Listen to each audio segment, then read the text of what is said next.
Bonjour tout le monde, allez ça y est, c'est le moment de faire le récap du conseil municipal du 29 février dernier. Donc encore une fois, un conseil municipal qui était assez court sur le papier, une petite dizaine de délibérations. Et aujourd'hui, dans ce récap, je vais vous parler seulement de 2 délibérations, le rapport égalité femmes-hommes et le rapport d'orientation budgétaire. C'est ce qui est le plus intéressant. N'hésitez pas si vous avez des questions sur le reste, comme d'habitude. C'était un petit CM sur le papier, mais qui a quand même duré assez longtemps parce que pas mal de débats politiques. Je vais essayer de vous raconter tout ça. On commence avec le rapport d'égalité femmes-hommes, donc qui nous a d'abord été présenté par l'élu en charge, et ensuite on a pu faire nos différentes interventions. Moi c'est vrai que comme d'habitude je trouve ce rapport égalité femmes-hommes très plat, hyper passif. En fait on n'apprend quasiment rien. Et c'est ce que j'ai reproché pendant le conseil municipal en commission et qui a été confirmé par l'élu. En fait, il n'y a aucun élément chiffré dans ces rapports. Donc on ne sait pas, voilà, par exemple, il parle de formation, on ne sait pas à combien de personnes, pour combien d'euros, enfin voilà. Rien n'est chiffré, rien n'est précis.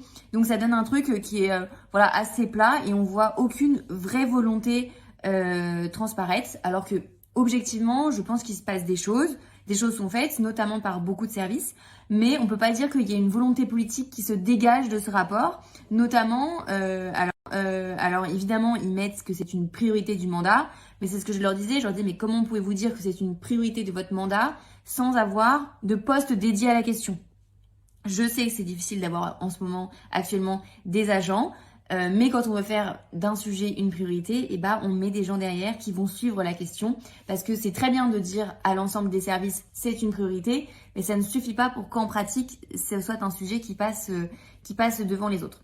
Donc globalement, un peu déçu de ce rapport, un peu comme chaque année, et plan d'action, parce que du coup il y a un plan d'action pour 2024-2026 qui est écrit. Pareil, c'est des plans d'action, on a des points. Mais pas d'objectifs chiffrés, pas d'éléments, pas de montant financier, parce qu'il faut savoir que le rapport égalité femmes-hommes doit être obligatoirement débattu avant le vote du budget. Pourquoi ? Parce qu'on sait que les politiques publiques d'égalité femmes-hommes coûtent de l'argent. Mais donc si on ne prévoit pas d'argent pour ces actions, c'est qu'en fait on ne fait pas grand-chose, ou alors je ne sais pas, mais pour moi, c'est une vraie limite. Donc voilà, encore une fois, un peu déçue de ce rapport et je peux même pas vous dire, vous apporter des éléments concrets de ce qu'il y a dedans parce que je vous dis, je le trouve très, très vague, très flou et très peu intéressant. Ensuite, la deuxième délibération, c'était du coup le rapport d'orientation budgétaire. Globalement, c'est vraiment un moment très politique dans les conseils municipaux, puisque le but du rapport d'orientation budgétaire, c'est que la majorité présente quels sont ses objectifs et ses volontés pour l'année à venir, donc pour l'année 2024. Et donc, ils doivent te définir des objectifs, dire voilà, nous on va mettre de l'argent sur tel sujet parce qu'on veut avancer sur telle ou telle thématique et un peu dresser le bilan de l'année passée. Donc évidemment, là c'est que des interventions politiques et c'est pour ça que c'est très long parce que chaque conseiller d'opposition en général va prendre la parole et à chaque fois la majorité va répondre. Donc ça prend beaucoup de temps comme vous pouvez l'imaginer. Ce conseil municipal a été filmé. Donc les différentes vidéos devraient être en ligne prochainement. Donc j'essaierai de vous mettre mon intervention sous ce sujet, ce qui résumera mieux que en 1 minute. Mais globalement, ce que j'ai déploré, c'est une augmentation des impôts et des tarifs, avec des dépenses de la ville qui sont de plus en plus importantes, mais pourtant qui n'offrent pas plus de services publics aux Fontenaisiennes et aux Fontenaisiens. Donc globalement, en fait, toutes ces dépenses supplémentaires ont été mises dans des frais énergie principalement. Et la ville fait des économies sur le fait qu'on manque beaucoup d'agents dans la collectivité. Donc globalement, c'est plus cher et on a moins de services publics. Si on veut synthétiser mon propos, l'objectif 2024, moi ce que je déplorais, c'est encore un effet d'annonce sur des investissements. Voilà, ils ont beaucoup de projets et on sait qu'ils ne pourront pas faire la moitié des projets qui sont présentés. Des projets qui en plus, pour la plupart, enfin pour certains, je trouve, sont discutables et non prioritaires. Je pense par exemple à l'espace culturel Rosa Bonheur, qui est voilà, un espace pour exposer des œuvres d'artistes. À côté de ça, on a une crèche qui est fermée depuis plusieurs années et qui n'est pas priorisée. Donc vraiment pas la priorité, encore une fois, sur l'enfance et la petite enfance. Pas de grande politique sur animer la ville, donner plus de moyens à l'éducation, à la place des enfants, aux jeunes. Rien non plus sur les seniors, sur accompagner le vieillissement, accompagner les logements, rompre l'isolement. Donc voilà, rien sur tous ces sujets. En investissement, ce que je vous disais, rien de bien transcendant. C'est un peu difficile de vous faire un résumé de ce conseil municipal qui est très politique, parce que souvent j'essaye d'être assez objective et de vous donner des informations concrètes qui peuvent vous servir. Mais là, en l'occurrence, vu que c'est un conseil politique, je n'ai rien d'objectivement à vous donner puisque c'est que du débat.